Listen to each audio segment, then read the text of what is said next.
Hello friends, अगर आप BEd प्रवेश परीक्षा में सम्मिलित हुए हैं और बीएड में एडमिशन लेने जा रहे हैं तो आज की वीडियो आप सभी के लिए काफ़ी ज़्यादा इम्पॉर्टेंट होने वाली है। बीएड प्रवेश परीक्षा का परिणाम जो है वो जारी कर दिया गया है। आप सबने अपनी रैंक और जो मार्क्स वगैरह हैं वो देख लिए हैं। अब नेक्स्ट स्टेप जो है वो काउंसलिंग को लेकर के आता है। तो स्टूडेंट्स के दिमाग में बड़े सारे डाउट रहते हैं और अलग अलग तरह की चीज़ें जो हैं वो यहाँ पर जो है वो आपको पता चलती हैं। तो मैं खुद बीएड की काउंसलिंग पिछले वर्ष करा चुका हूं, तो इस वीडियो के माध्यम से एक एक स्टेप की जो है वो मैं जानकारी आपको दूंगा कि जो आपकी काउंसलिंग है वो किस तरह से होगी। तो आप लोग इस वीडियो को मिस बिल्कुल भी मत करिएगा और चैनल पर नए हो तो चैनल को भी आप लोग सब्सक्राइब कर लेना, जिससे आगे आपको किसी भी तरह की जो है प्रॉब्लम क्रिएट ना हो। तो देरी ना करते हुए हम लोग बढ़ेंगे। तो सबसे पहले अगर आप देखोगे तो ये काउंसलिंग शेड्यूल कहीं का भी हो, जैसे मैं लखनऊ यूनिवर्सिटी का काउंसलिंग शेड्यूल जो है वो इस वर्ष का दिखा रहा हूं, लेकिन है क्या, अब चाहे रुहेलखंड विश्वविद्यालय आपका बीएड एंट्रेंस एग्जाम कंडक्ट करवाए, लखनऊ यूनिवर्सिटी कराए, कानपुर यूनिवर्सिटी कराए या कोई अदर यूनिवर्सिटी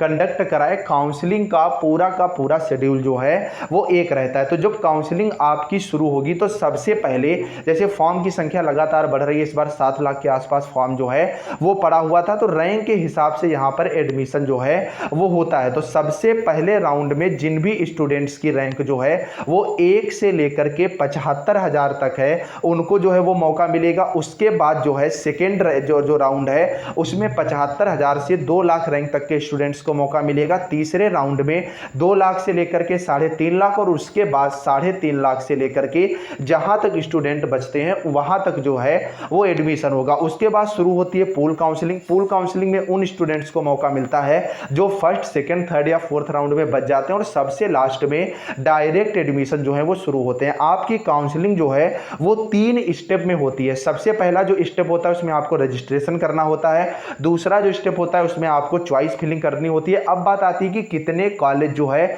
वो हम चूज कर सकते हैं। तो भैया इसका कोई भी आपका क्राइटेरिया नहीं होता है, आप जितने भी चाहें 100, 50, 20, 30 आप कॉलेज सिलेक्ट कर सकते हैं, लेकिन आप अपनी रैंक के आधार पर 5 से 6 कॉलेज जो है वो चूज कर लीजिएगा। उसके बाद आपको अलॉटमेंट होता है और बाद में सीट कंफर्म होती है और आपको फी पेमेंट करना होता है। उसके बाद आप कॉलेज जाते हैं और आपका कॉलेज का आगे का प्रोसेस जो है वो शुरू हो जाता है। तो आगे का प्रोसेस किस तरह का होता है इस वीडियो की लिंक मैंने डिस्क्रिप्शन में दे दी है, वो आप जो है वहां से ले सकते हैं। अब नेक्स्ट बात आती है कि किस तरह से पूरा का पूरा कार्यक्रम चलता है। तो ये जो लखनऊ विश्वविद्यालय का है सेम आपका इस बार भी जो है वो अप्लाई होगा। तो सबसे पहले आप किसी भी राउंड में है तो आपको उस राउंड के नंबर 1 पर आपको जो है वो रजिस्ट्रेशन करवाना होता है। तो आपको रजिस्ट्रेशन कराने के लिए कुछ नहीं करना होता है, आपका जो स्कोर कार्ड निकल करके आया वो लेकर के आप जब किसी ऑनलाइन सेंटर पे जाते हैं या सेल्फ भी मोबाइल से करना चाहें तो हो जाता है, वहां से आपका क्या होता है रजिस्ट्रेशन हो जाता है। रजिस्ट्रेशन के बाद आपको काउंसलिंग फीस और अग्रिम कॉलेज शुल्क जो है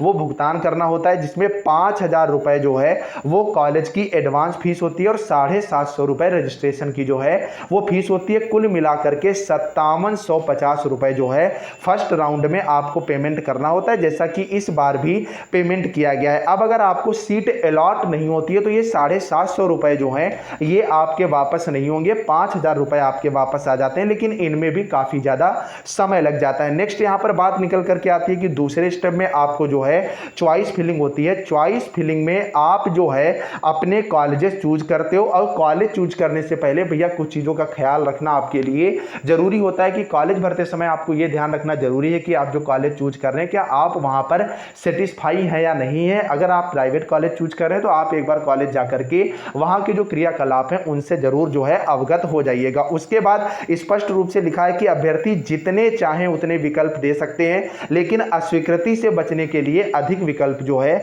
वो आप दें। मतलब यहां पर कॉलेज फिलिंग को लेकर के किसी भी तरह की जो है वो प्रॉब्लम नहीं होती है। उसके बाद आपको कॉलेज जो है वो आवंटित कर दिया जाता है। जब आप कॉलेज आपको आवंटित हो जाता है उसके बाद जो है आपको फीस कटवानी होती है और सबसे लास्ट में आपको provisional allotment confirmation letter download जो है वो दिखा दिया जाता है। ये सारा का सारा मैं टेलीग्राम ग्रुप पर डलवा देता हूं, जहां से आप देख सकते हैं किस तरह से आगे के स्टेप जो है वो यहां पर क्रिएट किए जाते हैं। उसके बाद आवंटित कॉलेज जो आपका होता है उसमें आपको जो है वो रिपोर्ट करना होता है। जब आप रिपोर्ट करने जाते हैं 3 दिन के भीतर तो आपको सारे के सारे मूल दस्तावेज जो है वो ले जाने होते हैं। तो आप जैसे मूल दस्तावेज लेकर के जाएंगे आपका वहां पर एडमिशन कर लिया जाता है। प्राइवेट कॉलेज में कुछ पैसा जो है वो कॉलेज वाले भी ले लेते हैं। उसके बाद रिपोर्टिंग के लिए आवश्यक दस्तावेज यहां पर बताए गए हैं कि अपने निम्नलिखित दस्तावेजों को मूल और स्वप्रमाणित प्रति जो है वो आपको ले जानी होती है। तो सबसे पहले आप जिस भी यूनिवर्सिटी से, चाहे रुहेलखंड या लखनऊ विश्वविद्यालय से, वहां का आवंटन से पुष्टि प्रमाण पत्र का प्रिंट आउट, मतलब जो कॉलेज से